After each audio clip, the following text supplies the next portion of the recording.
Sveiki, šiandien tvarkysim kompiuterį, kuriam yra užstrigus klaviatūra USB jungty ir profilaktika. Bandom atkraut, pažiūrėsim, ką rodo. Vaizdo plokštė 76 laipsniai, procesorius 176, dažnis stabilus.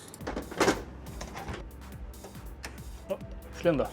Pačio uzo kontaktą išlankstyti. Va ir problema. Atšoko nuo pačio lizdo. Tai klientas nusprendė netvarkyti šito reikalo, geriau nenaudot ir padarom profilaktiką.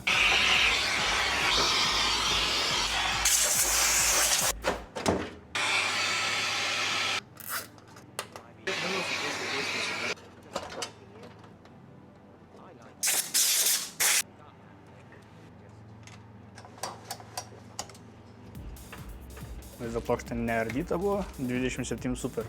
6 metai be profilaktikos. 6 metų senumo pastai labai gerai.